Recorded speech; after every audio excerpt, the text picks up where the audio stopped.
اب منافقین کے بارے میں آ رہا ہے، اور یہ منافقین کا جب بھی قرآن میں ذکر ہے نا تو آپ یہ سمجھ لیں کہ کلمہ گو مسلمانوں کی اکثریت اسی کیٹیگری میں فال کرتی ہے،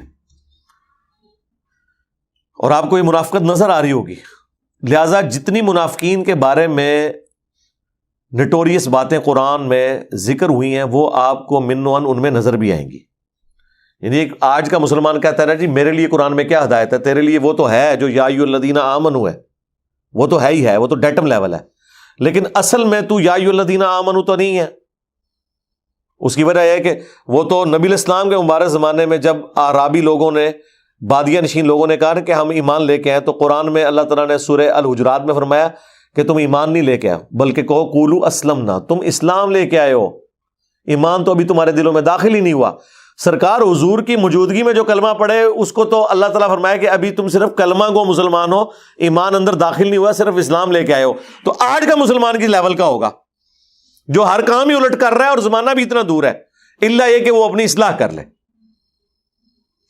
تو عام جو اس وقت اہل ایمان ہے نا، سو کارڈ پاکستان کے شناختی کارڈ میں مسلمان، ان کے اندر آپ کو یہ منافقین والی ساری چیزیں نظر آئیں گی۔ لہذا قرآن پڑھتے ہوئے منافقین والی جو آیات ہے نا یہ اسپیسیفکلی دیکھنی چاہیے، کہیں ہم اس کیٹیگری میں تو نہیں فال کر رہے۔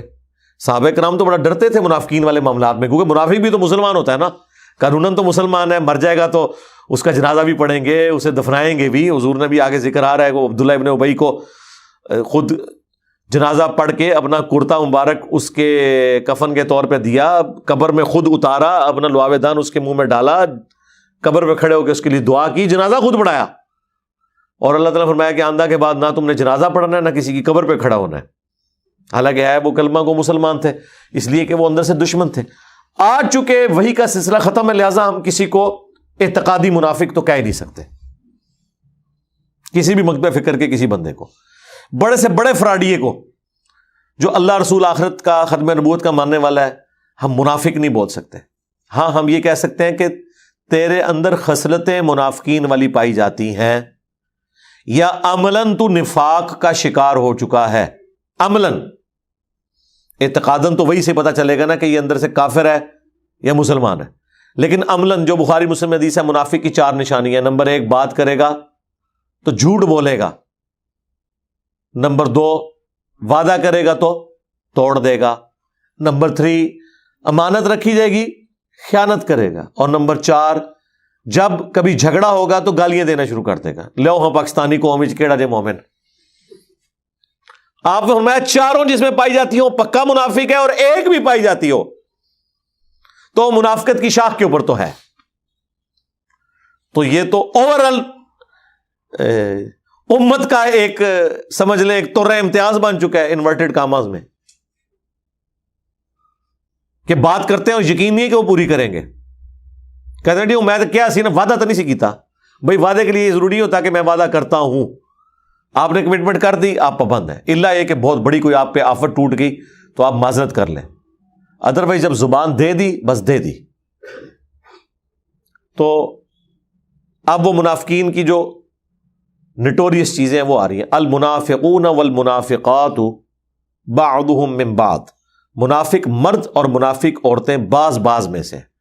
لیکن جی عورتوں کا بھی ذکر ہو رہا ہے۔ ویسے آج کل پاکستانی قوم کو تو سمجھ آ گئی ہے کہ اکثر 2 نمبریوں میں عورتیں مردوں سے بھی آگے ہوتی ہیں، چوری چکاری میں، ڈاکو جتنے بھی آپ دیکھ رہے ہیں، اور گھروں میں جو گھس کے، بلکہ اب تو خودکش حملہ آور بھی عورتیں آنا شروع ہو گئی ہیں۔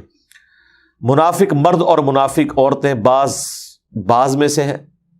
یأمرون بالمنکر، یہ حکم دیتے ہیں ہمیشہ برائی کا، وینہون عن المعروف، اور روکتے ہیں نیکی کے کاموں سے۔ بالکل الٹ، عمل بالمعروف و نہی عن المنکر یہ مومنین کا طر امتیاز ہے، اور منافقین بالکل الٹ، برائی کا حکم دیتے ہیں اور نیکی سے روکتے ہیں۔ اچھا آپ اس بات کے اوپر غور کریں کہ ہونا تو یہ چاہیے تھا کہ وہ برائی کرتے ہیں اور نیکی سے دور بھاگتے ہیں، لیکن بات یہ ہو رہی ہے کہ وہ برائی کا حکم دیتے ہیں اور نیکی سے منع کرتے ہیں، ایک سٹیپ آگے گئے ہوئے ہیں۔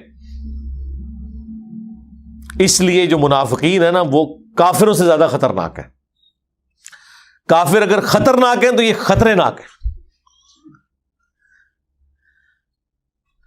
اور یہ ایسا وہ کیوں کرتے ہیں؟ اس لیے کہ اگر وہ یہ کچھ نہیں کریں گے تو لوگ انہیں کرٹیسائز کریں گے.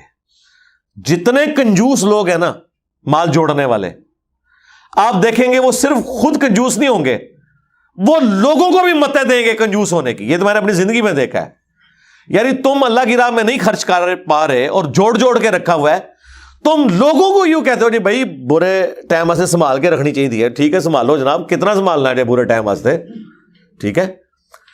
اور اس کا فائدہ انہیں یہ ہوتا ہے کہ انہیں کوئی یہ نہیں کہہ سکتا کہ یار تھوڑا اللہ کی راہ میں خرچ کریں، کیونکہ جو یہ بات کرے گا وہ خود شرمندہ ہوگا کہ یار یہ تو مجھے خود سمجھا رہا تھا کہ یار جوڑو، تو اب میں اس کو یہ کیسے کہوں کہ تو اللہ کی راہ خرچ کر. تو وہ پہلے ہی ایسا وہ گیم کھیلتے ہیں کہ کسی کے دماغ میں یہ بات آئی نہیں. یعنی آپ کسی کو بجائے کہ آپ اسے ترغیب دلائیں کہ یار اللہ کی راہ میں جیب ڈھیلی کرو، وہ اگر آپ سے پہلے ہی کہتے ہیں یار برے وقت کے لیے نا کوئی اپنے لیے بھی یار سنبھال کے، بالکل نہیں اللہ کی راہ میں خرچ کر دینا آپ نے. جب جس نے یہ پہلے بات کر دی، اب اس کو آپ نے کہاں سے اللہ کی راہ میں اس نے خرچ کرنا ہے یا آپ نے اس کو ترغیب دلانی ہے. تو یہ بھی ان کا طریقہ واردات ہوتا ہے تاکہ اپنے گناہوں کے اوپر بھی پردہ ڈالیں اور کوئی انہیں یہ کہہ نہ دے کہ تم نے اتنا مال جوڑا ہوا ہے. ورنہ اگر یہ لوگ لوگوں سے یہ کہیں کہ یار اللہ کی راہ میں خرچ کرو تو لوگوں نے کہنا سرکار تسی تو اتنا جوڑا ہے تسی بھی کرو نا. تو اس سے بچنے کا طریقہ یہ ہے کہ آپ لوگوں کو یہ نہ کہ اللہ کی راہ میں خرچ کرو، بلکہ ایک ہو کہ یار اپنے سے بھی جوڑ کے رکھو نا، سارا ہی نہیں بالکل خرچ کر دینا. ٹھیک ہے. تو نیکی سے منع کرتے ہیں اور برائی کا حکم دیتے ہیں. وَيَقْبِضُونَ أَيْدِيَهُمْ، اور اپنے ہاتھوں کو وہ باندھ کے رکھتے ہیں، اللہ کی راہ میں خرچ نہیں کرتے. نسوا اللہ، انہوں نے اللہ کو بھلا دیا. فنسیہم، تو اللہ نے بھی انہیں بھلا دیا. اب یہ بھلانا اس طرح نہیں ہے کہ اللہ تعالیٰ کوئی فارگیٹ کر گیا، ان کو بھول چکا ہے. بھلانا سے مراد ہے ان کو ان کے حال پہ چھوڑ دیا کہ جاؤ جہنم میں. اللہ تو بھولنے کی صفت سے پاک ہے. لیکن اردو زبان میں جب ہم یہ بھولنا ترجمہ کرتے ہیں تو وہ پھر ایک بعض لوگ اس الفاظ کو پکڑنا شروع کر دیتے ہیں، اور یہی وہ چلاکی ہوشیاری ہے جو احمد ابریلوی صاحب نے کی ہے.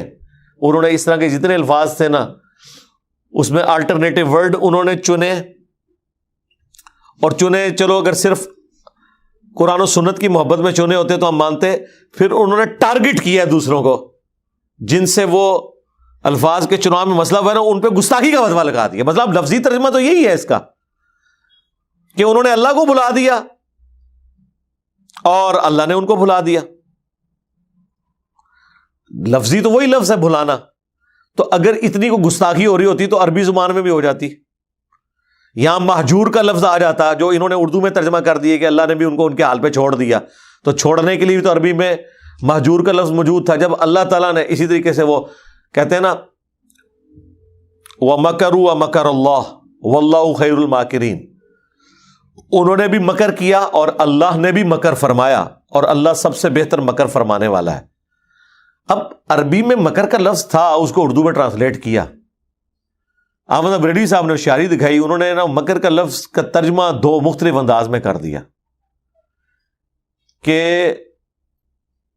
انہوں نے مکر کیا